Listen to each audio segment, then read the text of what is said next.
불소 함유량이 좀 높은 치약들이 점점 많이 나오고 있는 것 같아요. 구치 케어 치약이라고 또 키워드가 보이더라고요. 실제로 효과를 제일 많이 보는 거는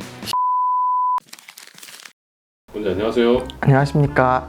기능성 치약 진짜 효과가 있는가? 일단 고불소 치약. 네, 최근 좀 트렌드가 불소 함유량이 좀 높은 치약들이 점점 많이 나오고 있는 것 같아요. 아무래도 이제 불소 효과가 치아를 조금 더 이제 단단하게 만들고 충치를 좀 예방한다 라는 것이 이제 많이 알려지면서 그걸 좀 많이 함유하면 더 좋지 않을까라는 생각들에서 고불소 치약들이 좀 많이 나오기 시작한 것 같습니다. 불소 농도 같은 경우에 이제 ppm이라는 단위를 주로 사용을 하는데요. 일반적으로는 이제 뭐 1000에서 1500 정도? 그 정도 안에까지는 뭐 일반 정도 농도의 불소 치약이라고 얘기를 하는 편이고요. 1500 이상으로 올라가게 되면은 이제 고불소 치약이라고 많이 표현을 하는 것 같습니다. 기본적으로는 이제 치아를 단단하게 해주고 충치를 좀 예방을 해주는 그런 일종의 코팅 효과라고 생각을 하면 되는데요. 실제로는 1500 ppm 이상 올라가게 되면은 효율이 좀 급감하게 됩니다. 큰 의미가 없고요. 오히려 이제 삼키거나 했을 때 이제 좀 속이 울렁울렁 거린다든지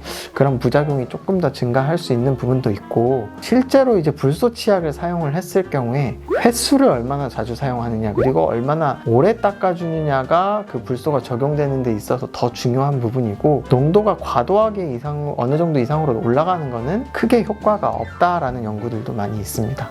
그럼 그냥 일반 치약. 네, 1000 정도면 실제로도 충분합니다. 그 다음에 좀 많이 보이는 게 시린니 방지 치약. 그쵸. 시린니 방지 치약 같은 경우에는 저도 저희 부모님한테 많이 드리고, 실제로 이거는 저는 굉장히 효과가 좋다고 생각을 하고 추천을 하고 있는 제품들이 많이 있습니다. 시린니 치약 같은 경우에는 질산칼륨 성분이 대부분 들어있는데요. 이 성분이 들어가 있게 되면 이제 조금 민감해진 상아질, 치아 표면 같은 것들에 시린 증상 같은 걸 실제로 완화해주는 효과가 있다라고 연구상으로도 알려져 있고, 저도 써봤고 그리고 저희 부모님도 써봤고 했을 때 확실하게 이거는 효과가 있기 때문에 추천을 굉장히 많이 드리고 하는 편입니다. 충치가 있거나 하면은 이런 부분 같은 경우에 시린니 치약으로 해결을 한다거나 할 수는 없겠고요. 대부분 이제 시린니의 원인들 중에서도 잇몸이 좀 많이 내려가기 시작하면서 뿌리 부분이 노출이 됐을 때 좀 마모가 많이 진행되면서 옆면이 파이는 치경부 마모증 같은 것이 생겼을 경우에 시린니 치약을 좀 같이 써주면은 그런 민감한 반응들을 조금 줄여줄 수 있습니다. 자, 그럼 다음은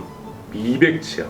미백 치약은 없지는 않습니다. 개인적으로 느꼈을 때는 없지는 않지만, 이제 전문가 미백이나 이제 자가 미백제를 사용하는 그런 단독 미백 기능성 제품들보다는 상대적으로 떨어지지만, 어쨌든 같은 성분을 조금 소량은 포함을 하고 있거든요. 치약 자체에. 효과가 없지는 않은 것 같습니다. 그래도 이제 전문가 미백제랑 이제 농도, 결국은 과산화수소의 농도를 좀 보고 효과를 판단을 해야 되는데요. 이제 효과를 전문가 치아 미백을 했을 경우에 효과를 100을 본다라고 했을 경우에 자가 미백을 한 3, 40 정도라고 좀 볼 수 있을 것 같고요. 치약으로 볼 수 있는 효과는 한 5에서 10 정도라고 생각을 하시면 될 것 같습니다. 그래도 안 하는 것보다는 낫네요. 그래도 일단 이제 과산화수소라는 성분이 저농도이지만 들어가 있기 때문에 사용을 하지 않는 것보다는 미백 기능을 하는 데 도움이 될 거라고 생각합니다.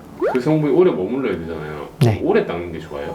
아무래도 시간을 너무 짧게 하면은 입안에서 이제 작용을 할 수 있는 시간이 굉장히 떨어지기 때문에, 그래도 평균적인 시간 이상은 양치 시간을 확보를 해줘야 아무래도 효과를 더 볼 수 있을 것 같습니다. 그것도 궁금한 게 구치 케어 치약이라고 또 키워드가 보이더라고요. 구치 케어 치약 같은 경우에는 이제 이론적으로는 이제 구치에서 나오는 황성분 같은 걸 조금 중화시켜서 그런 냄새를 좀 해결해 준다, 이런 부분들인데요. 근본적인 구치 치약으로 결국 구치를 잡는다라는 해결은 조금 어려운 것 같습니다. 약간은 이제 중화돼서 좀 냄새를 걸 조금은 줄여줄 수는 있겠지만, 구치 같은 경우에 혀에서 오는 경우가 굉장히 많은 빈도를 차지하고 있거든요. 근데 혀를 안 닦는 사람이 구치 치약을 가지고 양치를 굉장히 열심히 한다고 해서 근본적인 그게 해결이 되는 것이 아니기 때문에, 오히려 올바른 방법으로 양치를 하고 혀 클리너를 사용해서 양치를 하는 게 구치 치약을 사용을 해서 보는 효과보다 오히려 훨씬 더 효과가 좋을 가능성이 높습니다.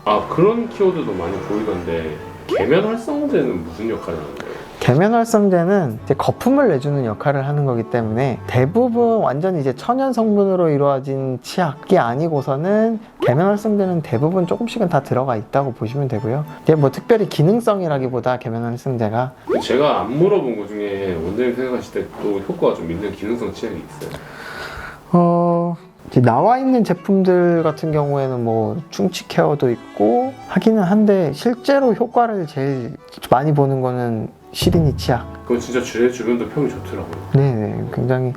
하나 있어요. 뭐예요? 하나 있어요. 갑자기 기억났어요. 뭐예요? 잇몸 건강하게 해주는 치약이 있어요. 아, 그런 치약이 있어요? 네네. 갑자기 기억이 났는데 잇몸 케어 치약이라는 게 또 토코페롤 아세테이트라는 성분이 들어가 있는 치약인데요. 실제로 저희 같은 경우에는 뭐 임플란트하고 정기적으로 또 잇몸 건강에 대해서 좀 관심이 많으시거나 케어를 해드리는 환자분들한테는 적극 추천을 하고 있는 치약이 있습니다. 그럼 대충 봤을 때 지금 효과 있다고 하는 게 잇몸 케어하는 거랑 시린니 방지랑 미백인데 그렇죠. 원장 같으면 셋 중에 뭐 사서 쓰시겠어요? 저는 미백 치약이요. 아직은 외모가 중요한 나이. 네. 저는 미백 치약 사용하고 있어요. 아직은 이제 잇몸이 많이 망가지지도 시린 증상이 있지도 않기 때문에 세 가지 중에 이제 선택을 하자면 미백 치약을 저는 선택할 것 같습니다. 고생하셨습니다. 오늘도 구독과 좋아요 부탁드리겠습니다. 감사합니다.